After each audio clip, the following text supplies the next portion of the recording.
Hi, Heather. So great to meet you. How are you today? I'm good, thank you. It's nice to meet you Good, as good. Okay. I got so many things to ask you, but my first thing is thank you for being so brave. I mean, seriously, kudos to you for going there because it could not have been easy reliving this experience.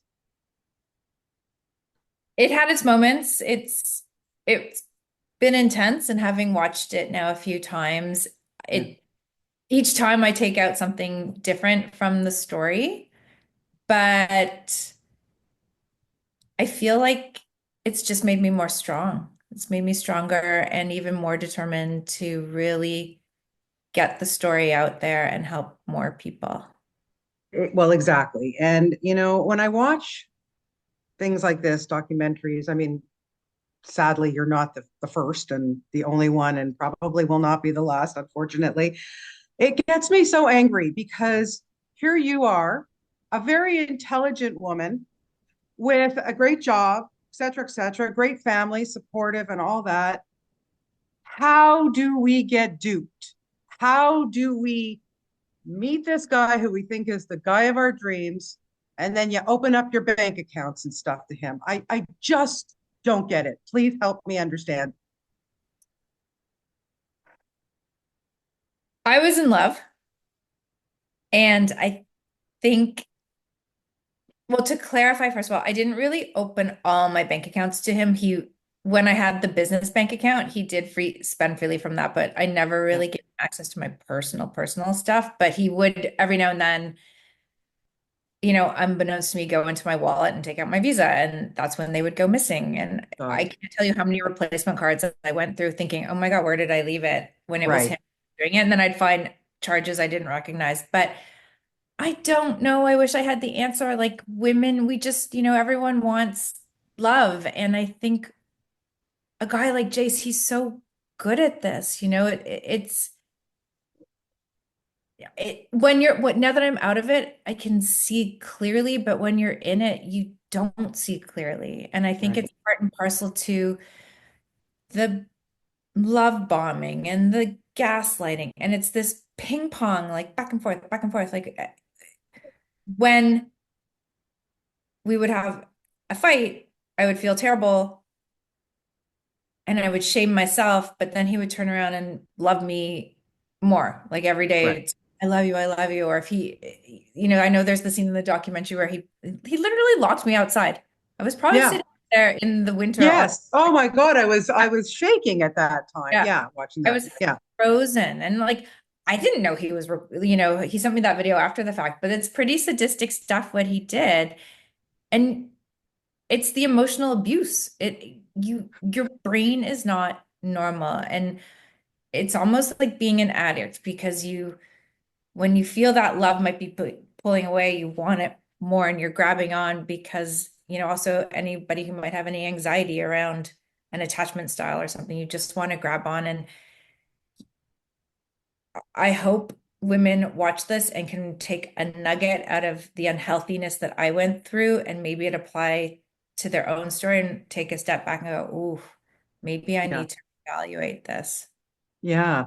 I'm sure it's kind of hard to look back, but for you, what is a red flag? Like when did you start to think like something's not right here? And especially all the fact that all the other women he did this to, I can't fathom it. Like he's with you, and then what does he say? I'm going out of town and I'm going to go live with this person. Like, how does that all work in this guy's world? Right. Well, I mean, we did live together day in, day out. It wasn't until the very end when we had had a fight and he said, I need some space. And he claimed he was sleeping at his office in Toronto. So Right.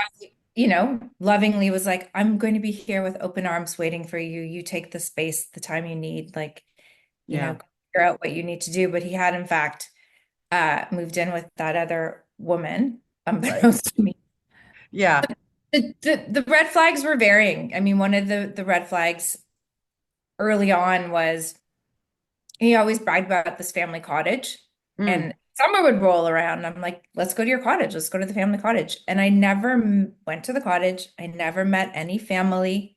Right. Never met any friends, but he became friends with my friends. Like he infiltrated himself so much into my world that he started having bromances with some of my guy friends. Like they all thought he was great. We had our go-to couple friends. Another red flag was when push would come to shove with financial things, he just Yeah. never seemed to have the money, and I could never figure that out. But I was like, okay, I've got it. But the biggest red flag was never meeting his son. Right. Yes, I And was going to I ask about that. was Yeah. so ready to jump in and start our family and our lives and be a stepmom and bring that little boy into our world and just adore him and love him. And there was always an excuse and a reason in the family court and the family court and the family, and now I know, but while I was going through it, I just respected the fact that, okay, well, I don't want to do anything to mess up your situation with family courts. Sure. Wait, I'll just wait. But by year 3, after being together for 3 years and never having met the kid, that was by far the biggest red flag.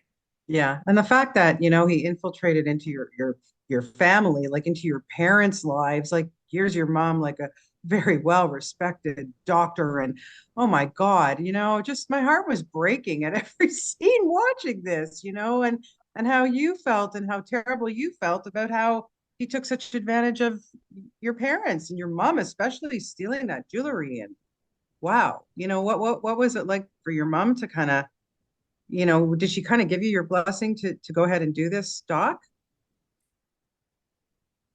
Both of them did. Yeah. Last, when we actually did our interviews last summer, at first my dad didn't want to participate. But Yeah, I understand. yeah, Yeah. I'm really glad he came around Yeah. because now I get to see him. Yeah. And he'd be so proud of you, Heather, for sure. I I hope mean, so. I hope so. yeah, but both your parents. I mean, like I said, kudos for okay. So just to wrap it up, what shocks me the most is how little time this guy is getting in jail. How little, like, how is that even possible when you've got all of this proof from all of these women and what he's done and how much he's how is this possible in our courts? Why don't is there no justice for a guy to go in for life and throw away the key? Seriously. Oh my God. This gives permission to other men to do this shit. It's honestly I don't No, know. the system is flawed, and I'll share with you. I mean, the 2 years less one day is only for my mom's jewelry that we were able to get actual concrete evidence for. There's so much more Yeah, that of was taken course. that we didn't have evidence. Some of it got erased from the computer when he erased the computer. In terms of like what he did to me or any of these other women, except Leslie, who's in the documentary, she's now going through the court system for her watch because we were able to help her get the Right. evidence for that. But do you know the Crown attorney originally was only asking for 1 year in jail, and his side was asking for house arrest with an ankle monitor? I guess we get enraged because we see the fallout of his actions so many more layers deep. But Right. if you're looking at it from just the law, I guess they don't really see stealing some jewelry as that bad of a crime. It's not just stealing jewelry, Heather. My God, he's ruined so many women's lives. Like that should just be, I don't know. We could talk about this forever, and I've got to wrap it up. And it I just would, seriously blows my mind, you yeah, know? and maybe this documentary will spark a bigger conversation that maybe it will help bring more justice. Maybe he'll end up getting more time. I don't know, but Yeah. I completely agree with you. Yeah. Well, listen, good for you. Good for you. Thank you for telling your story, for being brave and getting the other women too to speak. And I really do hope what you say. I really do hope that this guy gets locked up for life and other guys who follow suit. So congratulations to you for doing this. Best of Yeah. luck and lovely to chat with you today. Thank you so much. Appreciate it.